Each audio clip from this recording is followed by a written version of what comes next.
Our word of the day is knowledge. We've actually been studying 7 ingredients in every great relationship. And that contains horses, people, and God. They might have more ingredients, but they will have these 7. And the first one was time. You'll never have a great relationship without spending a lot of time.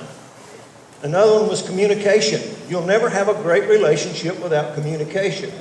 Now, people, that don't mean talking a lot. If there's not compromise in the conversation, you're just talking a lot, there's no communication.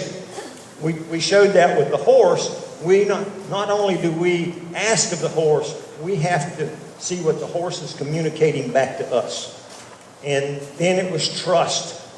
And today is knowledge. And we're going to use this horse to try to gain some knowledge today. So go ahead, Ms. Debbie. And Skipper, there's a reason why we had a conversation earlier this week, and I said print this larger so I could see, because I was scrambling finding glasses. Proverbs 2, verse 6. And for those who haven't been here before, if you'll pull up your Cowboy Up Church bulletin, it's a fill in the blank. For the Lord gives wisdom, and from his mouth comes knowledge and understanding. You ever thought about where it comes from? What does the Bible say? God gives us wisdom. You know, we talked about how does God communicate with us one week. And he communicates through his word, through the Holy Spirit, through people, and through circumstances. Because God is trying to communicate with you. Now, a lot of people, you can go ahead and get in here and let them shut you up just in case something goes wrong. This is a very nice horse. For some reason, he had fear of blue tarps. Last week, we didn't ride him, and we got him to go over it pretty good. We had some fun with that. And this week, we're going to see if he wants to ride over it, because a lot of times it's different. Now, if he just walks up on top of that, people, you're going to be out of here in about 30 minutes. We'll work early, get done, go home. But just go ahead and see if you can ride him over it. I'm going to get back. Deb, you can watch and talk, whatever. I'm a man. I can't watch you and pay attention to this at the same time, so I'm going to get over here and kind of watch a little bit. I'm thinking he's going to go right across. Just start right here in the middle and ask him to go across. We want to see how you do it. And just remember, do not look at it. Look up. Look at the wall like you're just going to go straight through it. Now, what happens, we talked last week, when a horse goes as far as he can mentally? Now, you got to understand, when a horse refuses to go, when a person refuses to go, it's mentally. In that horse's mind, this fence might as well be there. Look up. Because he's more scared of that tarp than he is this fence. So in his mind, that's as far as he can go. So what happens when you push him hard? You get right here and you whip and spur. The only thing they can do is duck right, left, back up, or rear up. That's the only options they have left. When you have horses that are rude and disrespectful,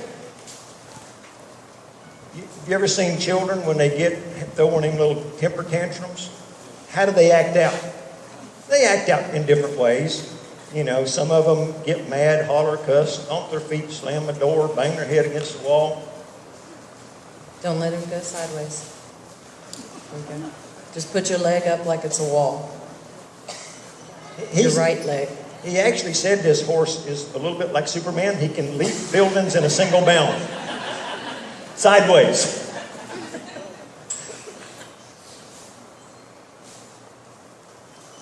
Now, what most people want to do is, if a horse don't want to go, is push harder, push harder. People, that's the last thing you do.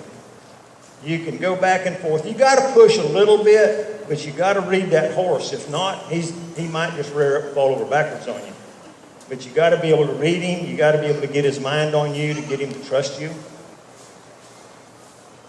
And this is a great example of, if you ever think they don't know where their feet are when they accidentally step on you, guess again. I really wished we'd have had a picture last week because we put a little bit of hay on the tarp, and this horse put his front feet under the tarp and then scooted his back legs as close as he could and stretched out as far as he could. It was, nobody got a picture of it. Did anybody get a picture of Skipper doing it?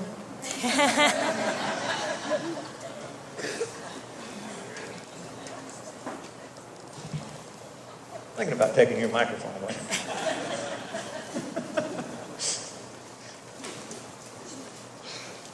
Yeah, I like what Larry's doing because he's just sitting there, he's relaxing, take one step and relax. When the horse relaxes, then he's trying to move again.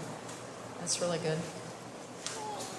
It's a little bit different when you're actually trying to get a horse to step on a tarp or step in water, step on a sidewalk. My good horse, one day I was doing a demonstration somewhere, and all at once he said, "Sidewalk, no crossing." I was in a hurry, so I just turned him around and backed him across it. Sometimes that works. Check this out. Don't clap. Looking out for you, Larry. Right. I was looking out for you.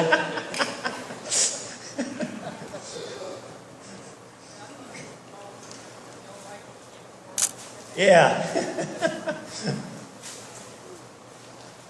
Nice job. Very nice job. Now, we don't have a mic on you, Larry, but how have you done that in the past? I mean, did you just keep pushing hard? Because I know you told us that he would rear up. If a horse rears up because they won't go forward, you're pushing too hard. That's all there is to it. They've gone as far as they can go. She's got a microphone for you out there. Generally don't need one. Oh, from what I understand, he's quite a ham in front of a microphone.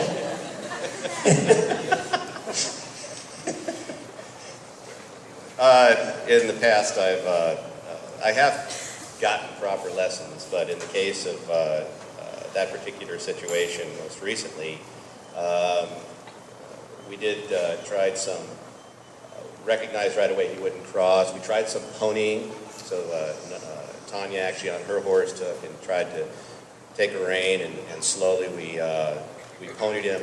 If he took a step, we did the release, not the rubber band arm. Mm-hmm. And when I tried to do it again later on my own, the fear that came over him, he just absolutely refused. I tried to do some pushing forward, and I wasn't being ultra aggressive. If he took a step, I would release, but if I released, he would just go in complete reverse, or he would rear up. So I wanted to keep trying, but I didn't want to be too aggressive because he's too good of a horse. I didn't want to cause him any more issues than he already had. That's why I thought maybe we could work with him here. So I tried for a little while, and he did rear up a few times, and he backed up a few times, and he turned around a few times, and he jumped up 4 times, and looked at me 26 times, and I finally realized that, oh, well, let's just go do something else. So that's basically the story. Okay. I want to share with you, because this is an educational deal. Different techniques that you might use on different horses. I'm pretty fast to say that I give the credit to Pat and Linda Pirelli. They come up with personality. You know, there's a whole study about horses have a personality, and whether they're introvert, extrovert, right brain, left brain. Well, that's too complicated for me. So I either say they're a crackhead or a couch potato. You know, either they're hyper or they're lazy. Yes, people's the same way. You know, some fall in the middle. But the techniques that I normally use, and it's a little bit different getting them to step on it, but if they're scared of an object, the techniques I like to use. Now, get your cameras ready. If I'm a hyper horse and I'm scared of that table, and you push and push and push and push, and pretty soon that horse is going to want to turn and run because he's a hyper horse. Just as you feel him, you turn him and then stop him and come right back. 2 or 3 strides, you stop him, come right back, and he'll get a little closer.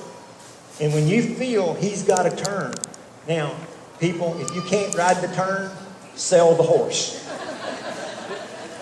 If they can turn faster than you can ride, you've got the wrong horse. But they will, I mean, do a rollback. But help them. Make them think it's your idea to turn them. And then stop them and come right back. People, it'll work. Now there's some horses that's a lazy couch potato.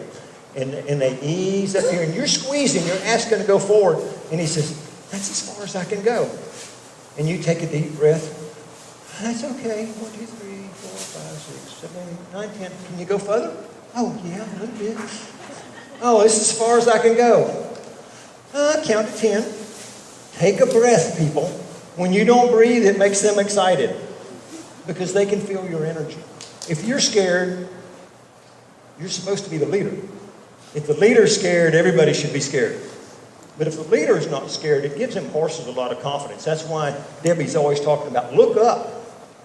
Know where you're going. Forget about what's underneath your feet. Look up and go somewhere.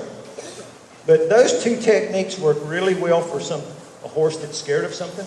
The other technique that we like to use, and it works very well, like if there's a fence with a banner on it, and he don't want to get close, you come over here.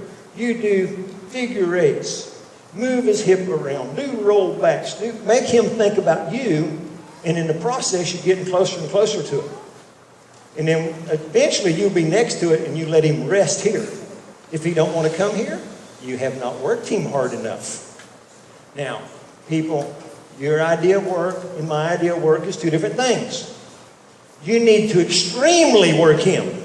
Make that horse say, please let me stop. But those are techniques that normally work very well. Let me back up and watch you again. Let's see how good you are at it.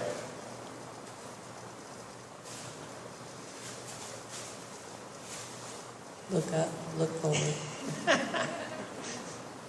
Look where you want to go.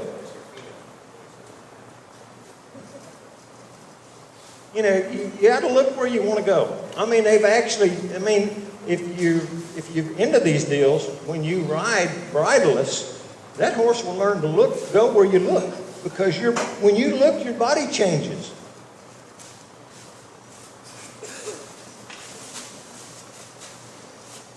What he did that was a really nice job is his body kind of hesitated and his horse hesitated, but he let him sit there before he asked him to keep moving when he first got to that tarp. One of the things that so many people do wrong with animals is they push them. And what I'm talking about, push them. You squeeze, you spur, you take some type of stick and spank them at the wrong time.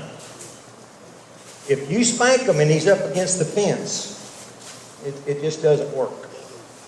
Now, there's times when you've got to build his confidence, and you may squeeze him, and then he's going to go right or left. I actually, when I'm training horses to do that, that's one of them times.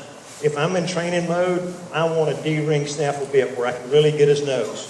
So if he tries to go down the creek, I can get his nose and pull him back. He tries to go this way, I get his nose and pull him back so I can keep him in line with what we're doing. But when you've got a curve bit, while you're doing all of that, you're pulling back and they start rearing up.